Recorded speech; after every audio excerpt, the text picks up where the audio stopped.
Fala galera, tudo bem? André Jordão aqui e vamos dar início ao projeto de educação, projeto Learning, em que, como eu já expliquei no primeiro vídeo lá, vou falar isso só algumas vezes, tá? Depois você já vou subentender que vocês já estão sabendo.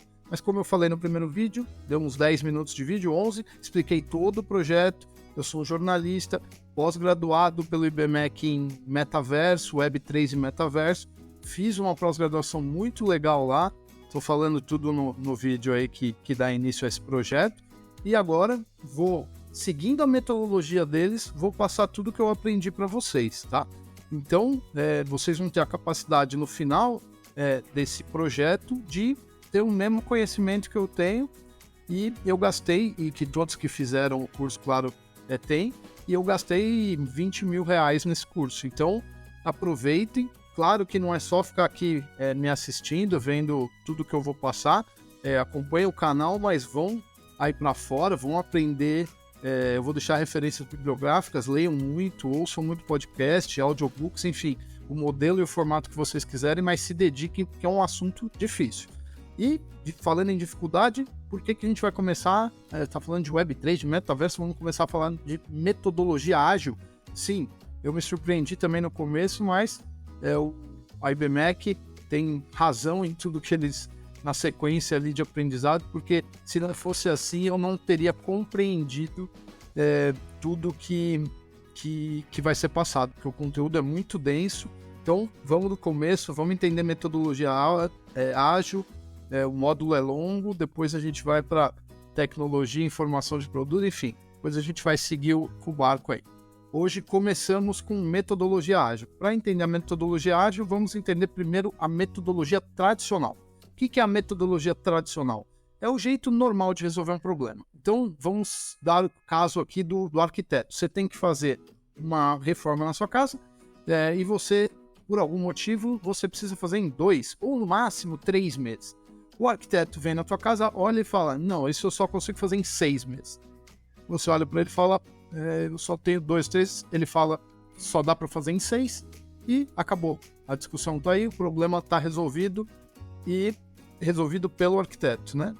Então, seguindo uma abordagem expansiva, enfatizando que a agilidade está relacionada à maneira de pensar e de agir, o primeiro estudo de caso, que é esse que eu falei para vocês, descreve uma situação resolvida de forma não ágil, que poderia ocorrer na vida de qualquer família que desejasse fazer essa reforma nesse prazo que eu falei e encontrasse a mesma dificuldade. Estou dando uma lida aqui no material que eu escrevi para vocês, porque é realmente muita coisa.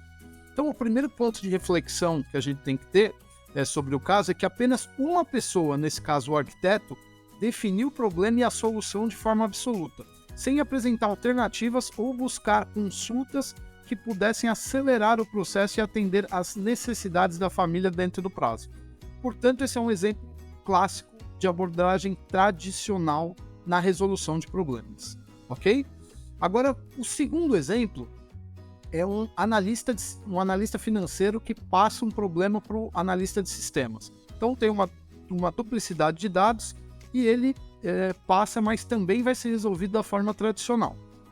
Em ambos os casos, apenas uma pessoa detectou o problema, passou a solução para outra pessoa desenvolver e o problema foi encerrado.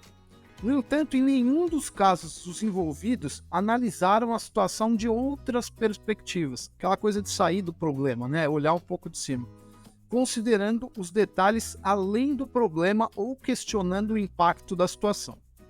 A primeira impressão que se tem é que em ambos os casos o problema foi resolvido de forma objetiva e rápida, mas vamos pensar, será que eles realmente foram resolvidos?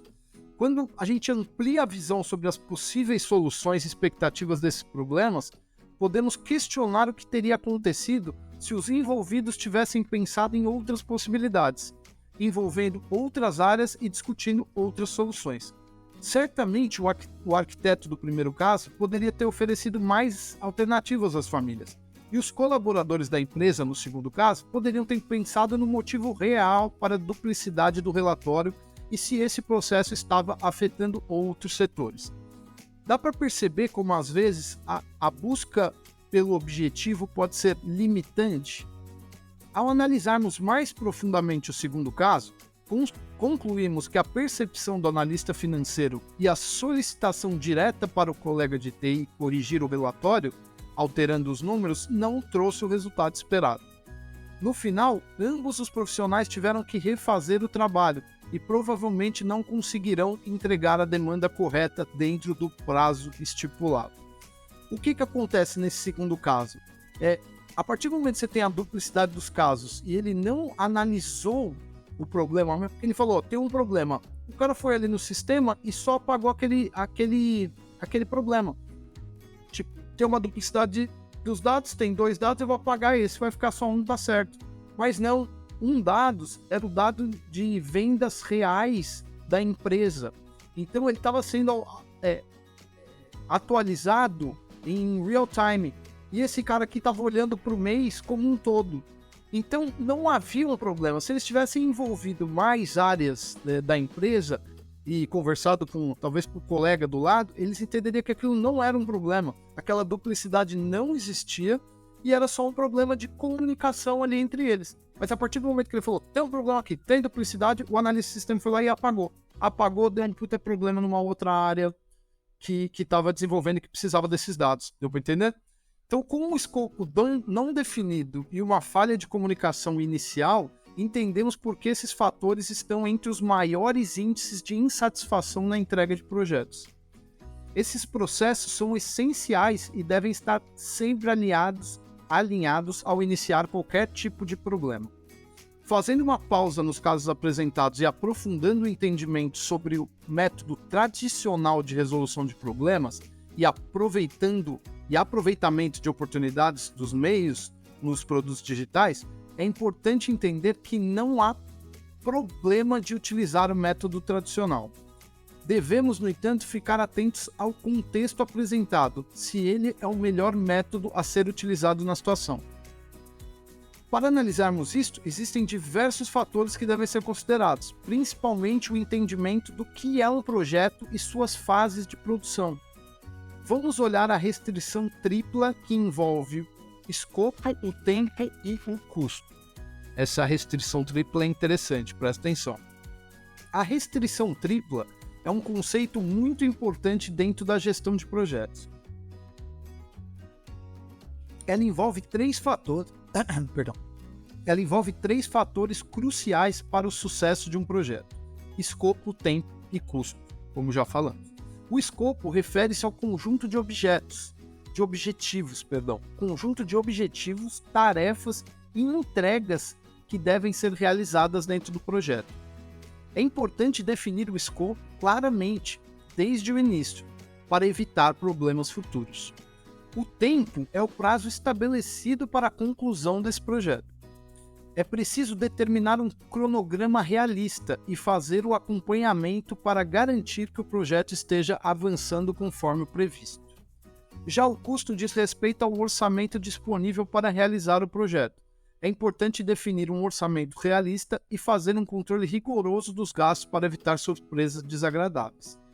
Essa restrição tripla, que é um trilema, ela diz que, ao mexer em um dos três fatores, os outros dois são afetados. Então, por exemplo, se o escopo do projeto aumentar, provavelmente o tempo e o custo também são impactados, certo? Meio óbvio. Portanto, é importante ter em mente que esses três fatores devem ser sempre levados em consideração ao planejar e executar um projeto, para garantir que ele seja concluído dentro das expectativas do cliente e da organização. Tá? Então, nesse primeiro módulo, vão ser divididos em módulos aí, que a gente vai avançando. Nesse primeiro módulo, o que a gente viu? Vídeo, né? Vídeo/módulo. O conceito de projeto e suas fases, focando inicialmente na fase de iniciação e planejamento. Em seguida, a gente abordou o gerenciamento de projetos no modelo tradicional, incluindo a fase de execução, monitoramento e controle. Vimos que, para entender o mindset ágil, é primeiro importante compreender o método tradicional ou não ágil e perceber que existem outras maneiras de resolver problemas. Na era digital em que vivemos, ampliar nossa visão sobre todos os processos é essencial. Então, concluímos que o método tradicional é adequado para projetos com escopo bem definido e pouca probabilidade de mudança, como a construção de um prédio, por exemplo. Então você vai projetar um prédio, você sabe, aquele espaço não vai mudar, a quantidade de cimento, o número de janelas, tudo é muito... Você pode ter uma alteraçãozinha ali, um acidente, né? Alguma coisa pode sair, mas o escopo do projeto é muito pré-determinado. Já por outro lado, no desenvolvimento de produtos digitais, o contexto de negócio muda rapidamente, torna necessária a adaptação constante dos objetivos dos projetos. Então você está sempre alterando, você está conversando com o cliente, você está em constante, você é um projeto vivo, vamos colocar dessa forma. As entregas parciais permitem testes e validações contínuas no mercado, tornando o método tradicional menos eficaz nesse conceito. Então está muito claro. O Manifesto Ágil, para quem já quiser um pouco mais a fundo, foi escrito por desenvolvedores, está na internet, aí eu vou deixar o link. Foi escrito em 2001 e nada mais é do que isso. Eles estavam de saco cheio de lidar com projetos desse modo tradicional, com esse escopo definido, com essa coisa mais engessada. Então, a partir de 2001, já com muitos problemas, eles fizeram um Manifesto Ágil, tipo assim, deem uma lida no Manifesto Ágil, vale a pena. Vamos agilizar isso. Uma entrega, um bate-papo com o cliente vale muito mais do que um monte de documentação lá que só vai servir para juntar poeira num canto. Então vamos olhar para esse lado digital. Nem entramos no método ágil ainda. Vamos entrar na próxima aula, no próximo vídeo. Mas aqui já deu para entender um pouco do método tradicional e a gente precisa entender esse método tradicional século passado para a gente vir para, coincidentemente ou não, né, em 2001, já na virada do século, sai esse Manifesto Ágil e é o que norteia aí os profissionais de tecnologia, porque é isso que dá a velocidade que precisa para lidar com os problemas do mundo atual, tá bom? Então esse vídeo é esse, fiquem ligados, porque a gente vai caminhar aí por todo o método, e quem não sabe o que caiu de paraquedas aqui, não está entendendo nada, tem que olhar o vídeo 1 lá, um vídeo de 11 minutos que eu explico o que a gente vai aprender, até onde a gente vai chegar aqui. Até criptoassets, mercado descentralizado, P2P, OTC, cara, é bastante conteúdo e é bem legal. Tenho o prazer aqui de dividir isso com vocês. Valeu, até a próxima.